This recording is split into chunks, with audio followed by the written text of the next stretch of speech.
يا أيها الذين آمنوا اتقوا الله حق تقاته ولا تموتن إلا وأنتم مسلمون أما بعد. Kita lanjutkan ayol ikhwah hadis 553. Rasulullah sallallahu alaihi wasallam faqala ikhtilasun yakhtalisuhu syaitanu min salatil abdi. Rahul Bukhari wa Nasa'i wa Abu Dawud wa Ibnu Khuzaimah. Dari Aisyah SAW, ikhtilasun. Ikhtilas itu artinya mencopet, ya. Copetan. Yakhtalisu syaitan min salatil abdi. Yang setan mencopet dari solat seorang hamba. Dikeluarkan Imam Bukhari, Nasa'i, Abu Daud, dan Ibnu Khuzaimah. Hadis ini menunjukkan saudaraku seiman bahwa menengok dalam sholat tanpa ada kebutuhan, tanpa ada keperluan, itu ya makruh hukumnya. Jumhur ulama mengatakan hukumnya makruh. Adapun kalau ada kebutuhan, maka itu boleh. Karena Nabi SAW, sebagaimana pernah saya sampaikan, ya, sholat dalam keadaan menengok. Dalam sholat subuh, waktu itu Nabi pernah suatu malam mengirim seseorang untuk berjaga di atas bukit. Ketika subuh datang, orang itu belum pulang juga. Lalu kemudian Nabi pun sholat subuh dalam keadaan menengok ke arah bukit tersebut. Ini menunjukkan, kata para ulama, boleh menengok dalam sholat bila ada kebutuhan. Adapun kalau tidak ada kebutuhan, maka tidak boleh. Ya. Hadis 554. Qala Rasulullah SAW, ma lam yaltafit, fa idza sarafa wajhahu in sarafa anhu. Allah senantiasa menghadap kepada seorang hamba dalam sholatnya selama ia tidak menengok. Apabila ia menengokkan wajahnya, maka Allah pun berpaling darinya. Hadis berikutnya 555. Wa Nabi Hurairah radhiyallahu anhu qala, awsani khalili sallallahu alaihi wasallam bi thalath wa nahani an thalath. Nahani an nuqratin ka nuqratid dik wa iqa'in ka iqa'il kalb wa isnadu Ahmad Hasan. Dari Abu Hurairah, semoga Allah meridainya, ia berkata, kekasihku, itu Rasulullah SAW, berwasiat kepadaku dengan 3 dan melarangku dari 3 perkara. Beliau melarangku dari mematuk seperti mematuknya ayam, dan duduk ik'a seperti duduknya nengoknya musang. Hadis ini, akhi, kita ambil faedah yang pertama, larangan sholat dengan cepat, seperti mematuk. Dan bahkan sudah pernah kita jelaskan bahwa itu tidak menjadikan sholatnya tidak sah. Iya. Orang yang sholatnya mematuk, kata Rasulullah, itu sholat orang munafik. Dalam hadis yang pernah lewat, kata Rasulullah, tilka sholatul munafik. Itu sholatnya orang munafik. Ya, dia jelisu yarkubus syams. Dia mengakhirkan sholat. Sampai ketika matahari telah mau terbenam, naqara naqratal ghurab. Dia pun sholat seperti ya burung mematuk, saking cepatnya. Ya. Yang kedua, yaitu ik'a, seperti ika'nya anjing. Seperti apa ika'nya anjing? Penafsiran yang paling sahih dari penafsiran para ulama, yaitu seseorang duduk di atas pantatnya, sementara dua telapak kakinya berada di samping kanan dan kiri. Sementara pantatnya duduk di atas lantai. Ya. Karena ik'a itu Pak ada dua macam. Ada ik'a yang haram dan ada ik'a yang sunnah. Adapun ik'a yang sunnah itu seseorang duduk di atas dua tumitnya. Di mana dua telapak kakinya itu diberdirikan, Pak. Lalu kemudian duduk di atas tumit. Dan itu hanya ada pada duduk di antara dua sujud saja. Itu hanya ada pada duduk di antara dua sujud. Ya. Itu termasuk sunnah sebagaimana dikatakan oleh Ibnu Abbas dan Ibnu Umar. Di antara dua sujud. Ya. Faedah yang ketiga, larangan menengok dalam sholat sebagaimana sudah kita sebutkan tadi. Faedah yang keempat hadis ini menunjukkan ikhwatul Islam larangan tasyabuh atau menyerupai binatang.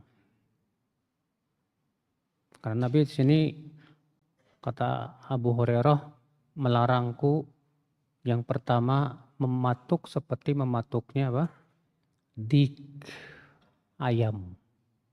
Yang kedua duduk seperti duduknya anjing. Yang ketiga menengok seperti menengoknya musang. Ya, yang pertama ayam, yang kedua anjing, yang ketiga musang. Makanya kata para ulama haram hukumnya kita tasyabuh dengan binatang. Nggak boleh. Antum memperagakan gaya monyet misalnya, nggak boleh. Atau antum memperagakan misalnya ya suara anjing misalnya, nggak boleh Pak. Kenapa? Karena itu termasuk tasyabuh. Dan tasyabuh dengan binatang itu tidak boleh. Kecuali kalau ada keperluan, kebutuhan dalam rangka ta'lim misalnya. Ya, seperti misalnya ngajarin anak-anak suara anjing, suara ini biar bisa bedain. Walaupun kalau misalnya ada alternatif lain, ya, bukan dengan suara kita ya jangan pakai suara kita. Ya. Suara beneran aja. Bab selanjutnya at-tarhib min mashil hasa. Larangan mengusap kerikil dan yang lainnya di tempat sujud. Dan meniupnya dengan tanpa darurat. Karena kan di zaman Rasulullah Pak, nggak kayak zaman kita.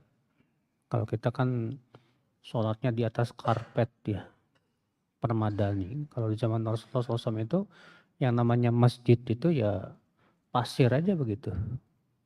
Jadi kalau sujud di atas pasir pasti akan menempel tuh kerikil di sini. Ya.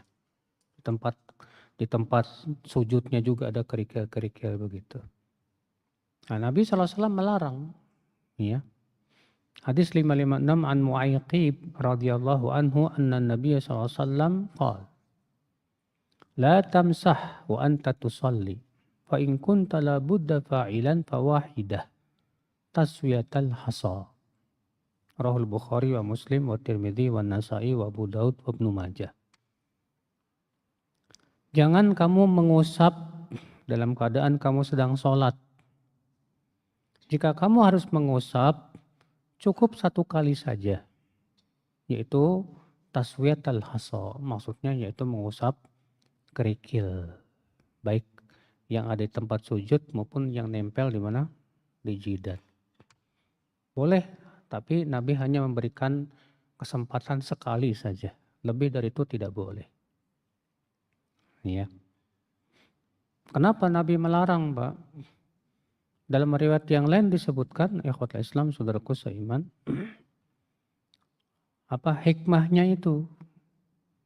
Disebutkan bahwa fa inna rahmah tuwajihuhu. Rahmat itu sedang menghadap kepadanya. Itu hikmahnya kenapa kita dilarang untuk mengusap apa? Kerikil. Ya. Hadis 557 wa an Jabir radhiyallahu anhu qala sa'altu an-nabiyya sallallahu alaihi wasallam an mashil hasa fi shalah. Faqala wahidah. Wala an tumsika anha khairun laka min mi'ati naqah kulluha sudul hadaq. Rawahu Ibnu Khuzaimah fi sahihihi.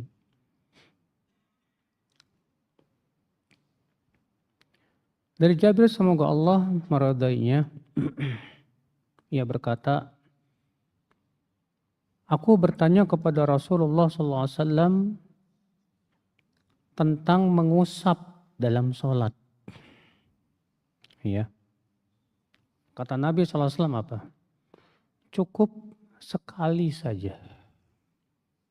Mengusap dalam sholat cukup apa? Sekali saja.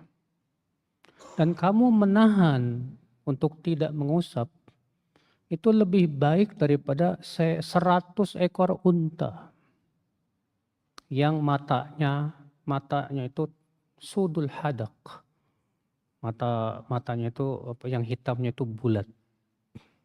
Ya. Ikhwata Islam saudaraku seiman. Nah, di sini menunjukkan Pak bahwa kalau bisa kita tidak mengusap, jangan diusap. Ya. Tapi kalau di atas karpet kayak gini emang nggak bakal ngusap insya Allah. Bersih. Nah, tiap hari dibersihin pakai itu ya. Nggak ada kerikil, enak Masya Allah. Karena di zaman Rasulullah SAW nggak ada karpet, nggak ada permadani. Sholatnya di atas apa? Pasir begitu. Ya. At-tarhib min wad'il yad al-khasirah fi shalah. Larangan meletakkan tangan di pinggang saat sholat. An Abi Hurairah radhiyallahu anhu qala nuhiya 'anil khasri fi shalah. Rahul Bukhari wa Muslim wa Tirmidzi wa lafdhuhuma anna Nabiy sallallahu alaihi wasallam naha an yusalli ar-rajulu mukhtasira. Wan-Nasa'i nahwah wa Abu Daud wa qala ya'ni yada'u yadahu ala khasiratihi. Dari Abu Hurairah, semoga Allah meridainya, ia berkata, dilarang khasar dalam sholat, yaitu meletakkan tangan di atas pinggang, bertolak pinggang gini Pak. Iya. Diriwayatkan Bukhari, Muslim, Tirmidzi dan lafadznya adalah Nabi SAW melarang seseorang sholat dalam keadaan ikhtisar. Kata Abu Daud maksudnya meletakkan tangannya di atas pinggangnya. Ya. Apa hikmahnya Pak? Kenapa kita dilarang sholat dalam keadaan meletakkan tangan di atas pinggang? Ya di antara hikmahnya disebutkan oleh Imam Nawawi, li'annahu fi'lul Yahud. Karena itu perbuatan orang Yahudi. Karena itu perbuatan orang yang Yahudi. Sebagian ulama lagi mengatakan, karena iblis ketika diturunkan ke bumi, dia turun sambil bertolak pinggang. Ya. Sebagian lagi mengatakan karena itu perbuatan orang yang sombong. Lihatkan itu meletakkan tangan kanan di atas tangan kiri. Ya. Itu yang sunnah. Bab selanjutnya at-tarhib minal murur baina yadail musalli. Larangan melewat di depan orang sholat. Maksudnya melewat antara orang itu dengan sutroh. Jadi kalau dia sholat menghadap sutroh, nggak boleh kita lewat di antara dia dengan sutroh. Haram. Kalau mau lewat di belakang sutroh. Kalau nggak ada sutroh gimana? Kalau nggak ada sutroh dan kita memang sangat butuh untuk lewat, menjauh aja Pak. Iya. menjauh. Tapi kalau nggak ada tempat lagi, lebih baik sabar untuk tidak melewat. Hadis 559. An Abil Juhaim Abdullah ibn al-Harith ibn Simmah al-Ansari qala Rasulullah sallallahu alaihi wasallam, "Lau ya'lamul maru baina yadayil musalli madza 'alaihi lakana an yaqifa arba'in khairun lahu min an yamurra baina yadayhi." Qala Abu Nadhr, "La adri qal arba'ina yawman aw syahran aw sanah." Kalaulah, kata Rasulullah SAW, orang yang lewat di hadapan orang sholat mengetahui dosa apa yang akan ia dapatkan, maka ia berdiri 40 lebih baik buat dia daripada melewati di hadapan orang sholat. Abu Nadhr berkata, aku tidak tahu 40 apa, 40 tahunkah, 40 bulankah, atau 40 hari. Dikutip Bukhari, Muslim, Abu Daud, Tirmidzi, Nasai, dan Ibnu Majah. Hadis ini menunjukkan haramnya melewat di hadapan orang sholat. Nggak boleh. Iya. Maka dari itu, di sini Nabi SAW mengancam. Kata Nabi, lebih baik seseorang berdiri 40. Ya. Daripada dia melewat di hadapan orang sholat. Maka hadis ini menunjukkan akan wajibnya sutrah. Memang terjadi ikhtilaf para ulama tentang hukum sutrah sebagaimana pernah kita sampaikan. Jumhur ulama berpendapat bahwa sutrah itu hukumnya sunnah saja. Sementara sebagian ulama berpendapat bahwa sutrah itu hukumnya wajib. Dan itulah pendapat yang sahih, yang benar. Kenapa? Karena pertama Nabi memerintahkan, menyuruh. Kata Rasulullah SAW, "Idza shalla ahadukum falyusalli ila sutrah wal yadnu minha." Apabila salah seorang dari kalian sholat, hendaklah sholat menghadap sutrah dan hendaklah ia mendekat ke sutrah. Ya, perintah, dan perintah pada asalnya. Mengapa mereka mengatakan sunnah? Mereka beralasan dengan riwayat-riwayat bahwa Nabi SAW pernah sholat di Mekah tanpa sutroh. Namun Syekh Albani mengatakan bahwa semua riwayatnya dhaif, tidak ada yang sahih. Demikian pula dalam riwayat Bukhari dan Muslim disebutkan, kata Ibnu Abbas, aku mendatangi Mina dalam keadaan Rasulullah SAW sholat tidak menghadap tembok. Dalam riwayat Bazar ada tambahan, maksudnya tidak menghadap sutroh. Sehingga dalil ini dijadikan hujah bahwa berarti itu menunjukkan sutroh itu tidak wajib.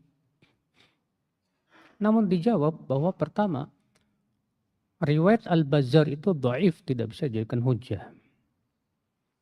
Yang kedua, yang dimaksud dengan Rasulullah SAW sholat tidak menghadap tembok, tidak menunjukkan Nabi tidak menghadap sutroh. Kenapa?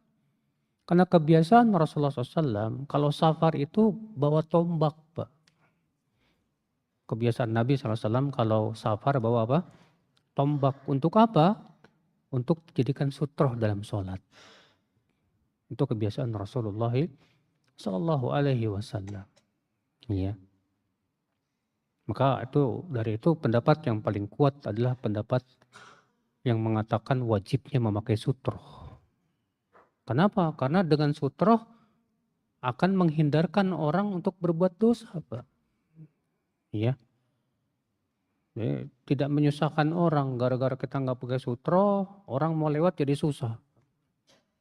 Sementara melewat di depan orang sholat itu dosa. Ya, kata Rasulullah SAW.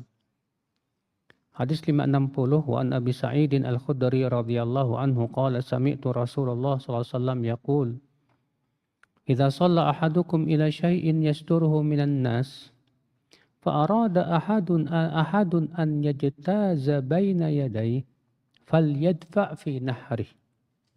Fa in aba falyuqatilhu. fa innama huwa syaitan.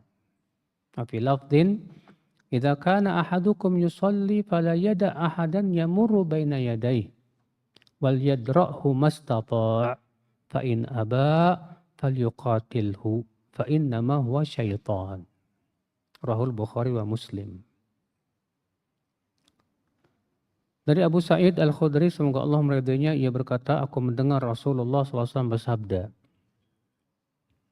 apabila salah seorang dari kalian sholat menghadap sutroh, lalu ada seseorang yang mau lewat antara ia dengan sutroh, maka hendaklah ia cegah, ya, di naharnya, nahar itu ini. Kalau ia tetap ngeyel mau lewat juga, maka perangilah. Karena orang ini setan, kata Rasulullah.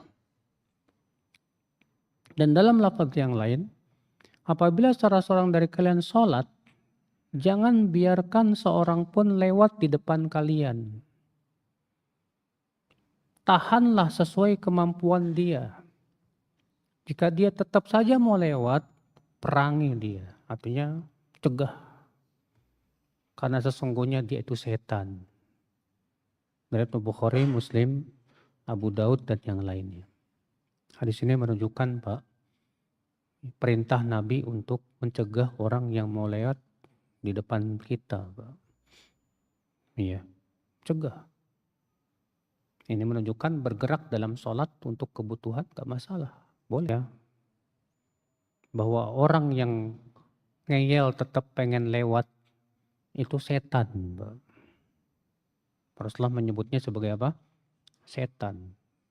Berarti hakikat syaitan itu apa sih, Pak? Kata para ulama, syaitan adalah kullu man tamarroda, setiap yang durhaka dari kalangan jin atau manusia atau binatang. Maka disebut apa? Syaitan. Iya. Jadi dari kalangan jin ada setannya? Ada. Dari kalangan manusia ada setannya? Ada. Dari hewan ada juga. Jadi hakikat setan apa dong? Yaitu tadi, setiap yang durhaka. Maka dia disebut apa? Setan, saudaraku seiman. Iya. Maka jangan sampai kita jadi setan, Mas. Ya, dengan cara tadi, kita tetap ngeyel melewat di depan orang sholat. Iya, karena hakikatnya kita tidak mau untuk pertama tidak mau mendengar larangan Rasulullah SAW. Yang kedua, membuat orang terganggu jadinya. Dan itu memang perbuatan setan. Ya. Hadis 561. Wa an Abdullah ibnu Umar radhiyallahu anhuma anna Rasulullah sallallahu alaihi wasallam qala idza kana ahadukum yusalli fala yada ahadan yamurru baina yadayhi fa in aba falyuqatilhu fa inna ma'ahul qarin. Rawahu Ibnu Majah bi isnadin sahih wa Ibnu Khuzaimah fi sahihihi. Apabila salah seorang dari kalian sedang sholat, maka jangan biarkan seorang pun ya lewat di hadapannya. Kalau dia tetap ngeyel, maka perangilah. Perangi maksudnya di sini gimana, Pak? Berantem. Batal dong sholat kita kalau berantem. Yang dimaksud dengan perangi di sini artinya tahan lagi. Ya, dengan kuat. Karena bersama orang itu ada korinnya, setannya. Yang ingin mengganggu kita. Akal Islam, saudaraku seiman. Ya. Hadis berikutnya 562. An Abdullah ibni Amr radhiyallahu anhu qala la an yakuna ar-rajulu ramadan yudra bihi khairun lahu min an yamurra baina yadi rajulin muta'ammidan wa huwa yusalli. Lebih baik seseorang itu matanya itu ya enggak bisa melihat karena banyak debu, kemasukan debu. Ya. Kerikil masuk ke dalam matanya. daripada dia lewat di depan orang yang sedang apa? Sholat dengan sengaja. Ini ya ancaman lain dari Rasulullah Shallallahu Alaihi Wasallam. Maka dari itu ya akhwal Islam, hati-hati ya. Ketika kita terkadang jalan aja, apalagi di Masjidil Haram, di Masjid Nabawi, lagi rame, lewat orang lagi sholat. Sebagian orang ada yang mengatakan begini, Pak, kalau di Masjidil Haram, di Masjid Nabawi nggak apa-apa, boleh. Kita katakan mana dalilnya? Dalil-dalil yang melarang untuk lewat di depan orang sholat umum di semua tempat. Tidak boleh dikhususkan di Masjid Nabawi atau di Masjidil Haram kecuali dengan dalil. Nggak ada dalil. Ya. Bab at-tarhib min tarki sholati ta'ammudan wa ikhrajuha an waqtiha tahawunan. Larangan meninggalkan sholat dengan sengaja dan mengeluarkan waktu sholat ya karena mengeluarkan sholat dari waktunya karena meremehkan. Dari Jabir bin Abdullah hadis 563 an Jabir radhiyallahu anhu qala Rasulullah SAW bainar rajuli wa bainal kufri tarkus shalah. Rahu Ahmad wa Muslim wa qala bainar rajuli wa bainal syirki wal kufri tarkus shalah. Rahu Abu Daud wa Nasai wa lafdhuhu laisa bainal abdi wa bainal kufri illa tarkus shalah. Wa Tirmidzi wa lafdhuhu bainal kufri wal iman tarkus shalah. Wa Ibnu Majah wa lafdhuhu bainal abdi wa bainal kufri tarkus shalah. Batasan antara seseorang dengan kekafiran adalah meninggalkan sholat. Dalam riwayat Imam Ahmad dan Muslim, batasan antara seseorang dan antara syirik dan kekafiran yaitu meninggalkan sholat. Dalam riwayat Nasai, tidak ada antara hamba dan antara kekafiran batasan kecuali meninggalkan sholat. Dalam riwayat Tirmidzi, antara kufur dan iman batasannya adalah meninggalkan sholat. Dalam riwayat Ibnu Majah, antara hamba dan antara kekafiran yaitu meninggalkan sholat. Hadis ini Pak dijadikan dalil oleh Imam Ahmad bahwa orang yang meninggalkan sholat secara sengaja, ya, maka dia murtad dari agama Islam. Orang yang meninggalkan sholat itu ada dua macam. Ada orang yang meninggalkan sholat dalam keadaan dia mengingkari kewajiban sholat. Dia mengingkari kewajiban apa? Sholat. Dan mengatakan sholat nggak wajib. Maka semua ulama sepakat ijma tanpa ada perselisihan bahwa orang ini murtad dari agama Islam. Statusnya non-muslim. Kalau dia mengingkari kewajiban apa? Sholat. Keadaan yang kedua, orang yang meninggalkan sholat karena malas. Karena apa? Malas. Maka terjadi perselisihan para ulama menjadi dua pendapat. Pendapat Imam Ahmad bin Hanbal dan pendapat kebanyakan para sahabat Rasulullah, bahwa orang yang meninggalkan sholat karena malas, maka dia murtad dari agama Islam. Walaupun sekali. Sedangkan jumhur ulama, siapa itu jumhur? Itu Maliki, Syafi'i, dan Hanafi, berpendapat bahwa orang yang meninggalkan sholat karena malas, bukan karena mengingkari kewajibannya, belum kafir. Tapi dia pelaku dosa besar. Ya. Dalil jumhur hadis Nabi SAW sabda, wa ma lam yuhafidh alaihinna lam yakun indallahi ahdun an yudkhilahul jannah in sya'a adzabah wa in sya'a ghafaralah. Siapa yang tidak menjaga sholat 5 waktu, maka Allah tidak berjanji untuk memasukkan dia ke surga. Jika Allah kehendaki, Allah akan masukkan ia ke surga, Allah akan ampuni, dan jika Allah kehendaki, Allah akan adab dia. Nah, kata-kata yang terakhir ini, jika Allah kehendaki, Allah ampuni dia, dan jika Allah kehendaki, Allah akan adab dia. Itu menunjukkan, kata jumhur, bahwa pelakunya belum kafir.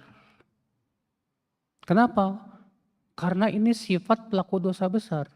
Pelaku dosa besar itu keyakinan Ahlussunnah wal Jamaah, Bapak. Dia tidak murtad, tapi dia tahtal masyiah, di bawah kehendak Allah. Jika Allah kehendaki, Allah akan ampuni, dan jika Allah kehendaki, Allah akan apa? Adab. Ya. Sehingga berdasarkan dalil ini, Pak, jumhur ulama berpendapat bahwa pelaku dosa besar, orang yang meninggalkan sholat karena malas, dia belum kafir. Lalu bagaimana dengan hadis ini? Hadis ini kan mengatakan batasan antara seseorang dengan kekafiran, yaitu apa? Sholat. Kata jumhur, yang dimaksud dengan kekafiran dalam hadis ini, kufrun duna kufrin. Itu kekufuran yang di bawah kekufuran, bukan kufur besar. Sama seperti firman Allah, wa man lam yahkum bima anzalallah faulaika humul kafirun. Siapa yang tidak berhukum dengan hukum Allah, maka dia kafir. Maksudnya kafir di bawah kekafiran. Tidak murtad, tidak. Iya. Itu pendapat jumhur ulama dan itu pendapat yang dibela oleh Syekh Albani rahimahullah. Kalau ulama Saudi rata-rata merojikan pendapat Imam Ahmad. Bahwa orang yang tidak sholat walaupun sekali murtad dari agama Islam. Kafir.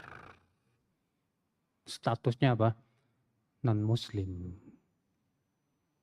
Berarti dia kalau mau masuk Islam lagi wajib bersyahadat. Iya. Itu atas pendapat Imam Ahmad. Namun saya lebih condong kepada jumhur. Pendapat jumhur ulama yang mengatakan bahwa pelakunya belum murtad dari agama Islam. Namun ada pendapat yang ketiga, Pak. Pendapat Syekhul Islam Taimiyah, seingat saya. Yaitu dibedakan antara orang yang meninggalkan sholatnya sekali-kali dengan orang yang meninggalkan sholat sama sekali. Adapun orang yang meninggalkan sholat sekali-kali belum disebut meninggalkan sholat. Karena hadis ini dikatakan apa? Batasan antara seseorang dengan kekafiran adalah meninggalkan sholat. Ya. Yang dimaksud dengan meninggalkan sholat di sini, kata mereka, yaitu meninggalkan sholat sama sekali. Nggak mau sholat. Maka ini yang kafir, murtad dari agama Islam. Dan ini pendapat kuat, Pak. Bagaimana tidak? Iblis saja disuruh sujud kepada Allah masih mau, Pak. Iblis tuh nggak mau sujudnya kepada siapa? Allah nggak mau. Iya. Orang yang tidak mau sholat sama sekali itu biasanya karena sombong, Pak. Kesombongan yang ada di hatinya. Sahih, akhwat Islam, saudaraku seiman. Iya. Beda dengan orang yang dia meninggalkan sholat sekali-kali karena malas. Tidak disebut dia meninggalkan sholat karena masih sholat. Ya. Walaupun tidak meninggalkan sholatnya sekali-kali. Tapi orang yang tidak mau sholat sama sekali, ya ini yang dihukumi sebagai apa? Kafir, murtad dari agama Islam. Ikhwatul Islam, saudaraku seiman. Iya. Nah, sayangnya Pak, banyak banget umat Islam di negara kita yang kayak gini nih Pak. Nggak mau sholat Pak. Iya. Sampai saya punya teman dia kontraktor. Pekerjaannya itu pada kuli bangunan nggak ada yang sholat Pak. Sampai teman saya itu negur. Kamu kalau nggak sholat saya pecat. Apa jawabannya Pak? Mendingan saya dipecat Pak daripada sholat. mendingan dia. Ada lagi yang ditegur, kamu nggak takut neraka? Ya kan neraka enak, di sana banyak cewek cantik katanya. La ilaha illallah. Saking begitu Pak, nggak ada rasa takutnya kepada Allah Subhanahu wa Ta'ala. Iya. Hadis berikutnya, hadis 564.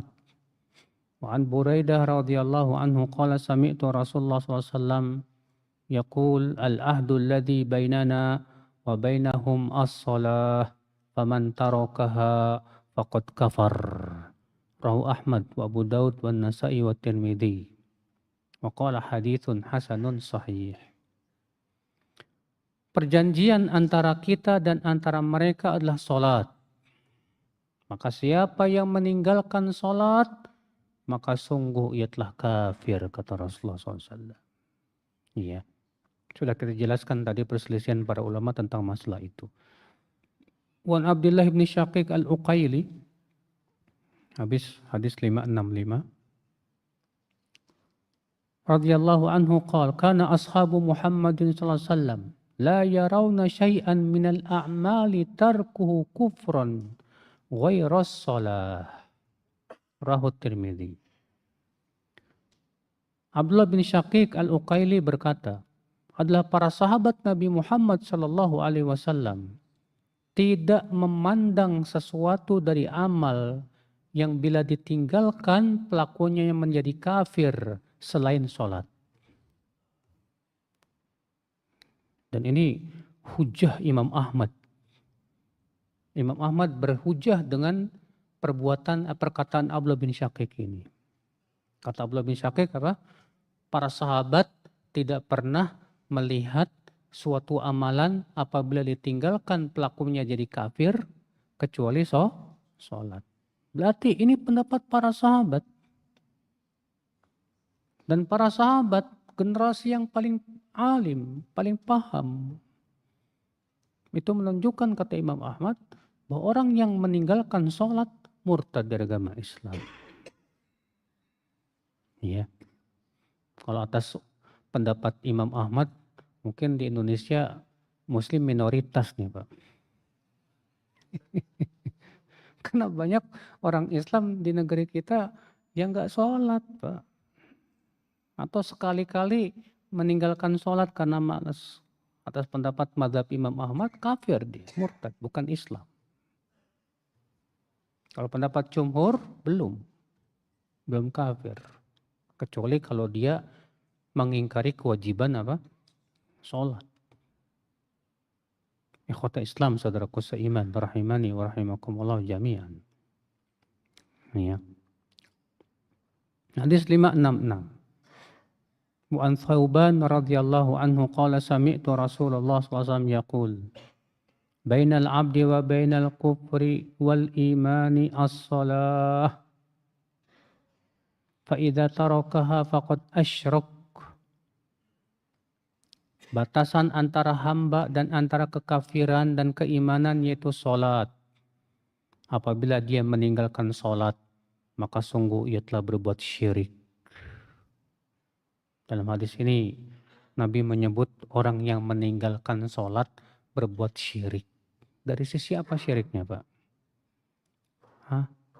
Karena dia mempertuhankan hawa nafsu. Allah berfirman, afara'aita man ittakhadha ilahahu hawa. Bagaimana pendapatmu tentang orang yang menjadikan hawa nafsunya sebagai ilah? Iya. Berarti orang yang ngikutin hawa nafsu, gak mau untuk melaksanakan perintah Allah dan lebih mendahulukan kemalasannya daripada menjalankan perintah Allah, dia sama saja sudah mempertuhankan apa? Hawa nafsu.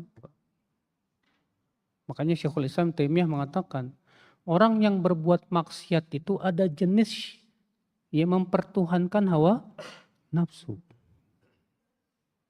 Ibnu Qayyim mengatakan berhala itu ada dua. Berhala yang terlihat oleh mata, yaitu yang ada di luar, berupa patung, kuburan, dan yang lainnya. Yang kedua, berhala yang ada dalam diri kita. Apa itu? Hawa nafsu. Maka apabila kita, ya, sudah waktu adzan. Naam. Tafadhal.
Bagaimana hukumnya orang yang melakukan amalan seperti sholat, puasa, haji, dan sebagainya. Tapi orang tuh nggak mau menuntut ilmu. Lah terus bagaimana tahu sholatnya benar kalau nggak menuntut ilmu? Bagaimana cara puasa yang sesuai dengan puasa Rasulullah kalau nggak mau menuntut ilmu? Bagaimana akan haji seperti hajinya Rasulullah kalau tidak menuntut ilmu? Sekarang kalau kita sholat nggak sesuai dengan sholatnya Rasulullah nggak diterima sama Allah. Rasulullah bersabda, "Shallu kama seperti haji kalau nggak amalan."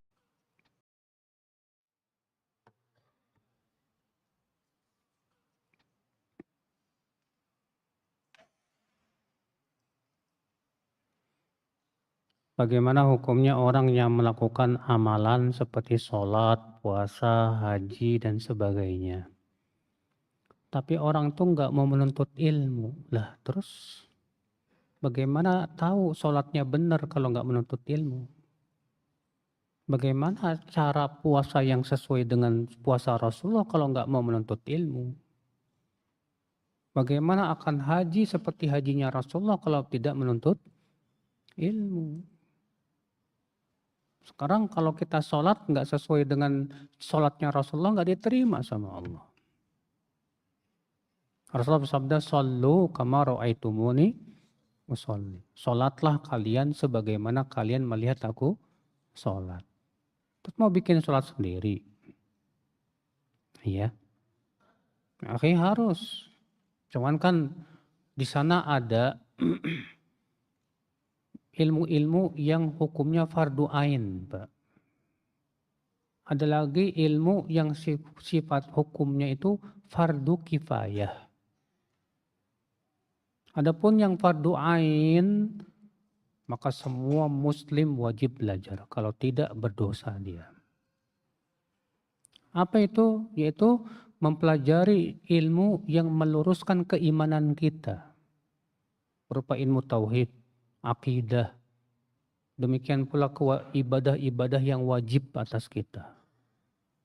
Yang kita tidak mungkin lepas darinya. Itu wajib itu. Lebih dari itu hukumnya apa? Fardu kifayah.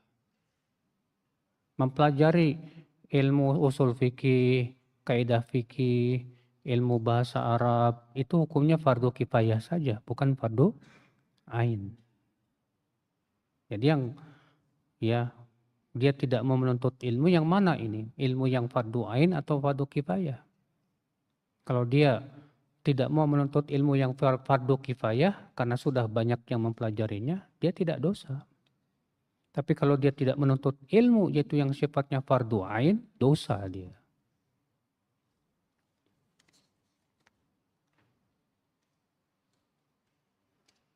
Imam masjid dekat rumah saya selalu memperlama sujud di rakaat terakhir. Makmum bolehkah ikut berdoa? Pertama, Pak, tidak boleh mengkhususkan doa dalam sujud itu sebatas di sujud terakhir. Kenapa? Karena perintah Nabi untuk berdoa dalam sujud itu umum untuk semua sujud. Siapa yang mengkhususkan di sujud terakhir saja wajib membawakan dalil. Mana dalilnya? Karena kaidah usul fikih mengatakan apa, Pak? Dalil yang umum tidak boleh dikhususkan kecuali dengan dalil lagi. Mana dalilnya? Itu khusus di sujud yang terakhir. Yang kedua, kalau antum sebagai imam dan makmumnya lama di sujud terakhirnya, ya sudah antum banyak berdoa saja kepada Allah Subhanahu wa taala. Kemudian ya setelah sholat antum bertanya, "Maaf Ustadz, Pak Imam, mana dalilnya yang dipanjangkan tuh cuma sujud terakhir? Boleh saya tahu dalilnya, Pak?" Ya. Apakah ada qobliyah maghrib? Ada, tapi tidak muakkad. Nabi bersabda, "Sallu qoblal maghrib.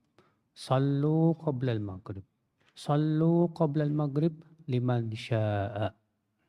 Salatlah sebelum maghrib, kata Rasulullah. Salatlah sebelum maghrib. Salatlah sebelum maghrib bagi yang mau. Ya.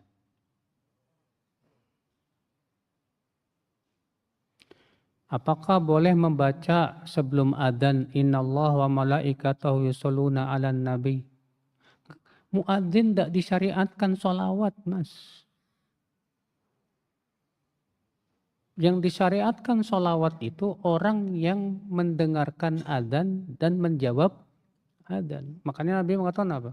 Dalam hadis yang sahih itu, "Idza sami'tumul muadzin yuadzin, faqulu mithla ma yaqulu, tsumma shallu 'alayya." Apabila kalian mendengar muadzin adzan, ucapkan seperti yang diucapkan oleh muadzin. Kemudian bersolawatlah kepadaku. Hadis ini buat siapa? Buat muadzin atau buat pendengar? Buat pendengar. Adapun muadzin tidak disyariatkan. Sebelum maupun setelahnya solawat gak ada. Mana riwayatnya bahwa Bilal sebelum adzan salawatan dulu. Allahumma sholli ala Muhammad atau innallaha malaikatahu yusholluna ala nabi. Mana dalilnya? Ini ibadah, Mas. Ibadah itu jangan bikin-bikin sendiri, Mas. Ibadah itu harus ada tuntunannya dari siapa? Syariat. Karena yang diibadahi siapa? Allah. Allah ingin diibadahi dengan menurut selera kita atau menurut yang Allah cintai dan ridhai. Tentu yang Allah cintai ridhai, bukan menurut selera kita. Ya. Di dalam ibadah itu harus ada tuntunannya jelas, ada dasarnya di Rasulullah Shallallahu Alaihi Wasallam. Jangan seenaknya, saudaraku.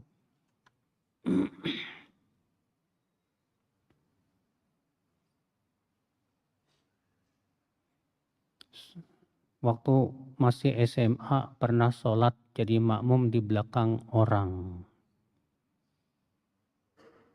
Saya menduganya dia Syiah.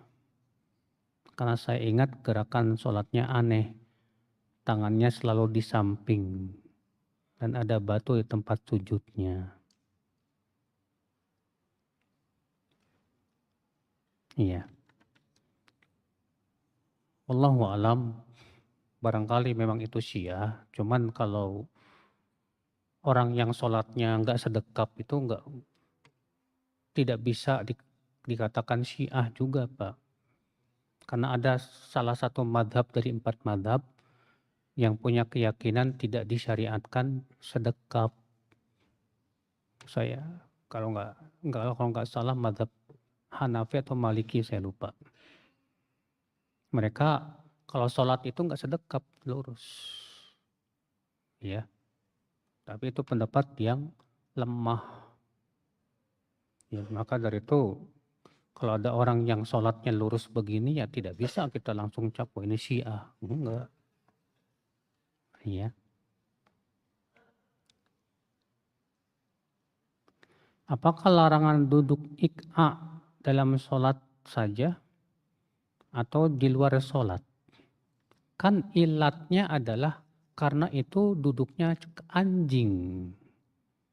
Dan tasyabuh itu bukan hanya dalam sholat larangannya. Kita dilarang menyerupai binatang itu baik dalam sholat maupun di luar sholat. Iya, demikian. Subhanakallah bihamdik. Asyhadu an la ilaha illa anta astaghfiruka wa atubu ilaik. Assalamualaikum warahmatullahi wabarakatuh.